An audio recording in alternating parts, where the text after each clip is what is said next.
میں بیٹھنے کو غنیمت جانا. یہ وقت ہے اللہ پاک ہمیں بٹھا رہا ہے.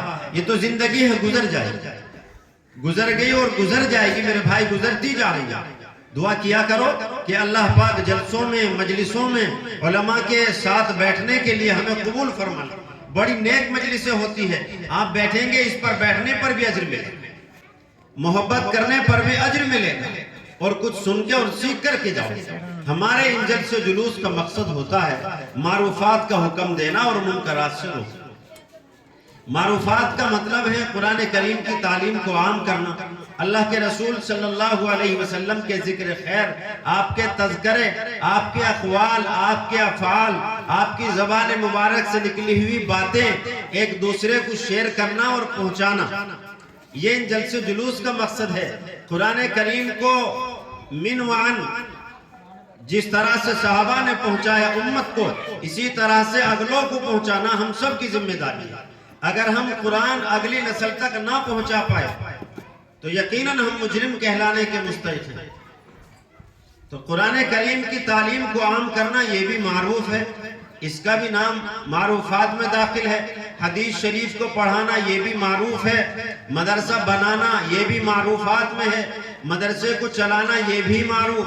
اللہ کے رسول صلی اللہ علیہ وسلم، آپ کے صحابہ کا تذکرہ یہ بھی معروف، آپ کی ازواج مطہرات کا تذکرہ کرنا یہ بھی معروف، بناتے نبی صلی اللہ علیہ وسلم کا ثبوت اور ان کا تذکرہ کرنا، اہل بیت کا تذکرہ کرنا یہ بھی معروفات میں داخل. اس لیے کہ اگر آپ نہیں سنیں گے، نہیں یاد کریں گے، ایسی دنیا ہے، ایسی باتیں سامنے آئے گی جو دھوکہ دے جائے گی.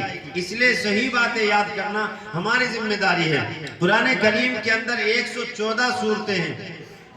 114 صورتوں کے شروع میں 113 صورتوں کے شروع میں بسم اللہ لکھی ہے.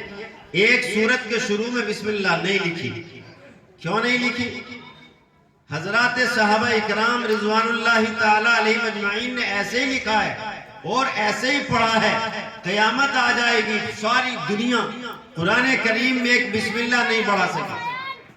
جیسے حضرات صحابہ نے اس کو لکھ دیا اور پڑھ کے چلے گئے، قیامت آ جائے گی، ایک بسم اللہ ساری دنیا سے نہیں پڑھی. حالانکہ بسم اللہ الرحمن الرحیم پڑھنا تو کار ثواب ہے، اور ہر وہ کام جو بسم اللہ سے شروع کیا جائے اس میں خیر و برکت ہوتی ہے.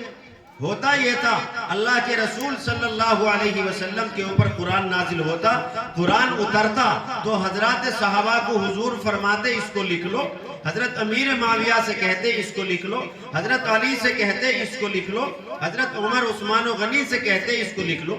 حضرات صحابہ اکرام اس کو لکھ دیتے.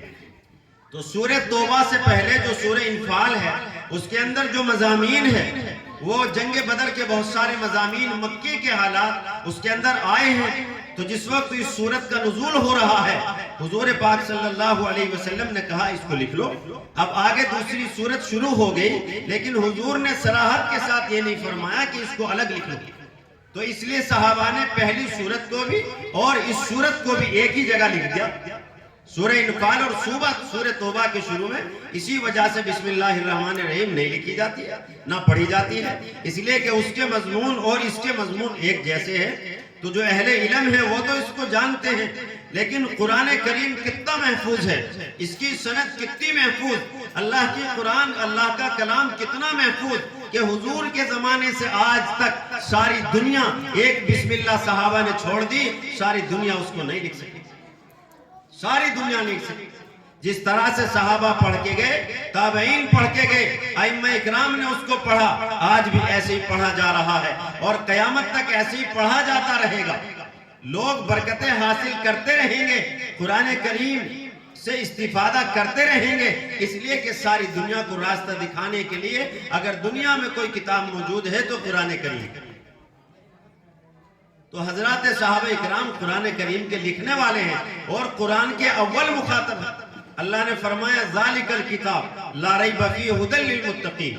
یہاں اللہ تعالیٰ نے ذالکہ کا لفظ لائے تو عربی زبان ہے، عربی میں جب ذالکہ لفظ بولا جاتا ہے تو بہت دور کے لیے بولا جاتا ہے، بہت دور کے لیے بولا جاتا ہے. اور ھذا کا لفظ جب آتا ہے تو بہت قریب کے لیے آتا ہے. اللہ تو اللہ ہے، جبکہ حضور پاک صلی اللہ علیہ وسلم پر قرآن نازل ہو رہا ہے، حضرت جبرائیل بھی ہے، اللہ کی ذات ہر جگہ موجود۔ اللہ کو تو یہ کہہ دینا تھا حاضر کتاب، کہ یہ قرآن کریم، اللہ نے کہا وہ قرآن، وہ کتاب، بہت دور کا اشارہ فرمایا۔ اس وجہ سے فرمایا اللہ نے قرآن لوح محفوظ سے حضرت جبرائیل کو دیا کہ جاؤ محمد عربی صلی اللہ علیہ وسلم کو جا کے سونپ دو۔ تو حضرت جبرائیل علیہ السلام نے قرآن حضور کو لا کے دیا، اور اللہ نے یوں فرمایا لا یاتہ الباطل من بین یدیہ، کہ باطل اس کے آگے نہیں آئے گا۔ یعنی جب حضرت جبرائیل قرآن کو لے کر آسمانی دنیا سے لوح محفوظ سے حضور کے پاس جائیں گے تو راستے میں کوئی چھین نہیں سکتا، کوئی باطل ان کے آگے نہیں آ سکتا۔